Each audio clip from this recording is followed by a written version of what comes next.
Assalamualaikum warahmatullahi wabarakatuh. Hari ini Bu Uhti akan membahas 3 soal yang pernah Bu Uhti tugaskan ke kalian.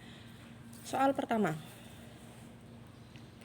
Silinder pejal berjari-jari 8 cm dan massa 2 kg, sedangkan bola pejal, jadi ini ada dua benda ya, silinder pejal dan bola pejal.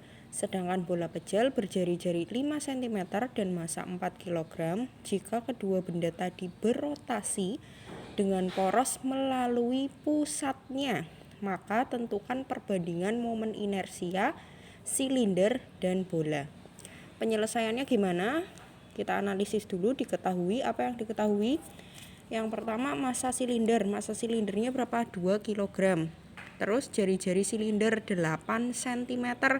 Ingat, kalau mau mengoperasikan besaran itu satuannya harus diinternasionalkan dulu ya.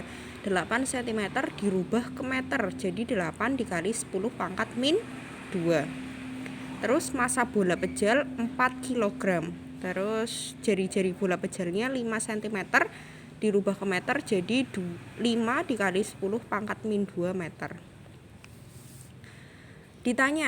Ditanya perbandingan momen inersia silinder dengan momen inersia bola yang melalui pusatnya ya. Melalui pusatnya. Jawab. Kita cari satu-satu. Momen inersia silinder dan momen inersia bolanya. Terus nanti kita bandingkan. Momen inersia silinder di materi yang Bu Uhti pernah berikan, yang melalui pusatnya itu berapa? Setengah ms rs kuadrat. Ini massa silinder, ini jari-jari silinder. Dimasukkan setengah, massa silinder berapa? 2. Jari-jari silinder 8 kali 10 pangkat min 2. Lalu ini 2 dicoret, hasilnya 64 dikali 10 pangkat min 4 kg meter kuadrat. Nah, sekarang inersia bola. Inersia bola pejal pada atau melalui pusatnya berapa? 2/5 MB RB kuadrat. 2/5 MB-nya massa bola pejalnya dimasukkan yaitu 4. RB-nya dimasukkan 5 dikali 10 pangkat min 2 dikuadratkan. Hasilnya 40 dikali 10 pangkat min 4 kg meter kuadrat. Nah, pertanyaannya adalah perbandingan, otomatis hasil inersia silinder dibandingkan hasil inersia bola pejal. Inersia silinder dibanding inersia bola pejal sama dengan tadi hasilnya 64 kali 10 pangkat min 4 dibanding 40 dikali 10 pangkat min 4. Hasilnya adalah 8/5. Jadi perbandingan momen inersia silinder dan bola pejal yang melalui pusatnya adalah 8/5.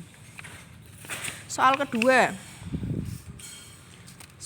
perhatikan gambar di bawah. Gambarnya kan kayak gini ya kalau yang di LKS ya. C adalah roda katrol dan massa B lebih besar dari massa A.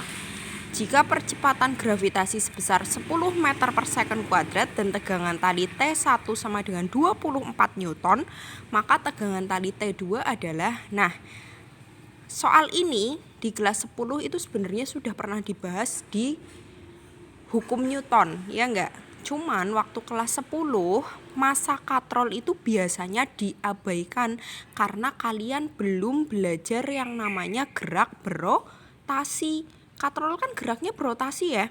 Nah, di kelas 11 kalian kan sudah belajar gerak rotasi, otomatis katrol di sini juga harus diperhitungkan. Katrolnya bermassa 2 kg.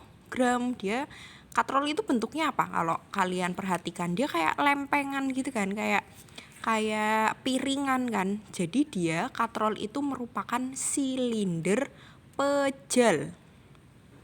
Nah, kita masuk ke penyelesaiannya. Penyelesaiannya biasa dianalisis dulu, ditanya, dijawab. Diketahuinya apa saja? Ada massa A 2 kg, massa C 2 kg, C itu katrolnya ya. Lalu ada tegangan tali 1 24, G-nya 10 meter per second kuadrat. Terus massa B itu lebih besar dari massa A.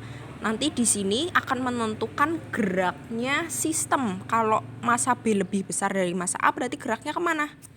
Ke sini ya. Yang A naik ke atas, B ke bawah karena massa B-nya lebih besar. Yang ditanya apa? T2. Nah, dijawab.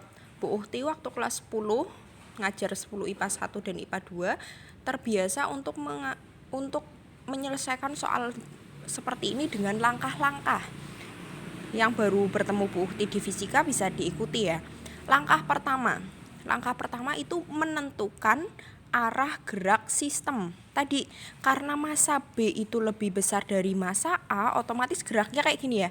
Si A ke atas, katrolnya geraknya kayak gini, si A untuk massa B ke bawah. Jadi geraknya gini kan. Nah, karena MB lebih besar dari MA, maka arah geraknya adalah seperti berikut ini. Arah gerak itu untuk apa sih Bu Uhti? Untuk menentukan mana gaya positif dan mana gaya negatif.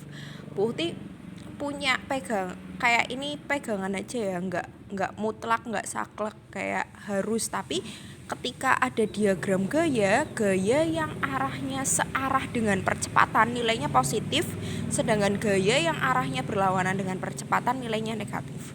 Nah, gimana contohnya nih? Di langkah kedua silakan uraikan gaya-gayanya. Di sini ada gaya apa aja? Pertama, benda bermassa pasti punya gaya berat. Gaya berat arahnya selalu ke bawah. Berarti benda A punya gaya berat WA. Benda B punya gaya berat WB. Terus ada tegangan tali 1 dan tegangan tali 2. Sebenarnya di sini juga ada torsi. Nah, langkah ketiga.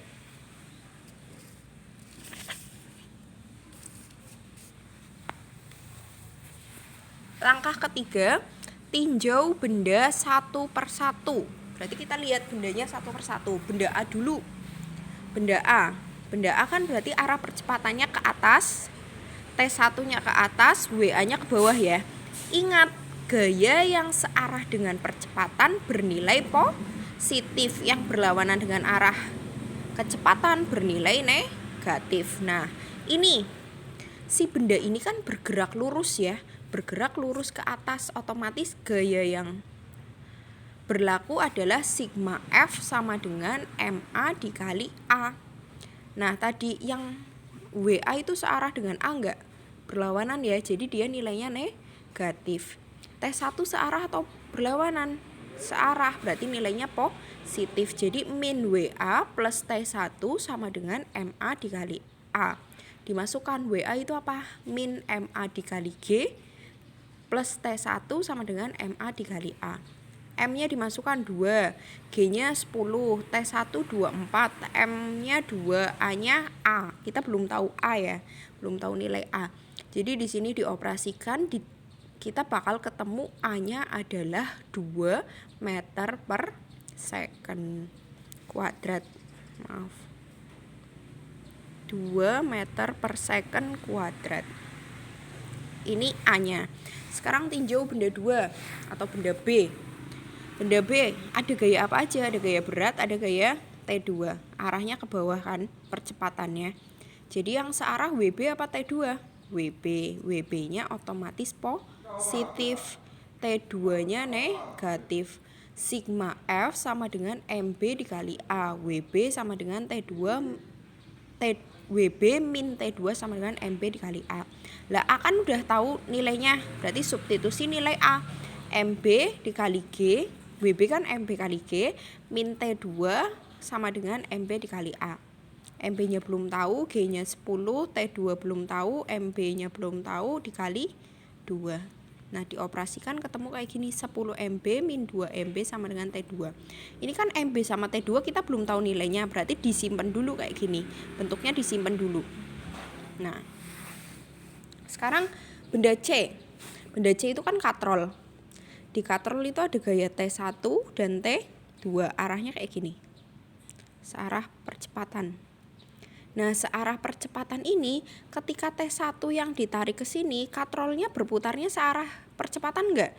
Searah ya, tapi kalau dari T1, putih kebalik ya. Kalau T2 ditarik, katrolnya kan berputarnya kayak gini. Otomatis dia searah dengan percepatan. Kalau T1 yang ditarik, kan dia mutarnya gini. Otomatis berlawanan dengan percepatan. Jadi nanti T1 yang negatif, T2 positif. positif. Ingat, gerak katrol merupakan gerak rotasi, gaya yang menyebabkan katrol berrotasi searah percepatan bernilai positif, sedangkan yang berlawanan adalah negatif. Karena katrol itu geraknya rotasi, otomatis hukum Newtonnya apa? Bukan sigma F sama dengan M dikali A ya. Karena dia gerak rotasi, otomatis sigma torsi sama dengan I dikali alfa. Alfa itu percepatan sudut. Berarti karena kita punyanya nilai percepatan linier, harus diganti. Percepatan sudut hubungannya sama percepatan linier apa? A per R.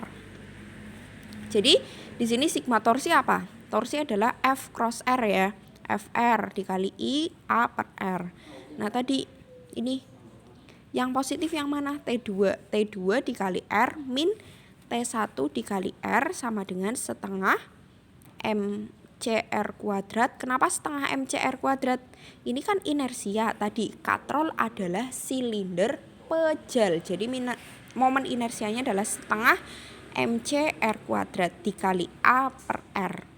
T2 min T1 sama dengan setengah MC dikali A. Ini R-nya kan habis ya. Nah, dari sini nilai A kan tahu, nilai T1 kan tahu, nilai MC tahu, dimasukkan, disubstitusikan. Nah ini, T2 min T1 sama dengan setengah MCA. Substitusi nilai A berarti T2, T1 berapa? 24, setengah. MC berapa? 2, A-nya berapa? 2. Coret-coret 24 dipindah ruas, jadi T2 sama dengan 24 ditambah 2. T2 sama dengan 26 Newton. Seperti itu. Nah sekarang soal yang terakhir, soal nomor 3. Sebuah bola pejal dengan massa 10 kg dan jari-jari 20 cm berada pada bidang datar. Bola menggelinding. Ini bolanya pejal ya. Terus dia keadaannya menggelinding dengan kelajuan linear 5 meter per second dan kecepatan sudut 6 radian per second. Tentukan energi kinetik total. Penyelesaiannya biasa kita analisis diketnya. Diketnya apa? M-nya 10. V-nya 5 meter per second. R-nya berapa? 20 cm. Berarti dirubah jadi meter berapa? 0,2 meter. Omeganya atau kecepatan sudutnya adalah 6 radian per second. Yang ditanya apa? Eka total. Eka total tuh gimana? Dia geraknya menggelinding. Otomatis dia punya eka translasi dan punya eka rotasi. Eka translasi rumusnya apa? Setengah MV kuadrat. Eka rotasi rumusnya apa? Setengah I omega kuadrat. I-nya berapa Bu Uhti? I-nya ingat dia adalah bola pejal. Kalau bola pejal I-nya berapa? 2/5 MR kuadrat. Jadi ini setengah MV kuadrat plus setengah dikali 2/5 MR kuadrat dikali omega kuadrat. 2-nya dicoret tinggal 1/5. Jadi setengah MV kuadrat plus 1/5 MR kuadrat omega kuadrat, dimasukkan nilai MV, MR, dan omeganya. Dimasukkan, dioperasikan, nilainya hasilnya adalah eka total sebesar 127,88 Joule. Begitu pembahasan dari ketiga soal. Alhamdulillah Bu Uhti koreksi. Sebagian besar dari kalian sudah bisa menjawab. Jadi semangat terus untuk belajar. Bu Uhti akhiri. Assalamualaikum warahmatullahi wabarakatuh.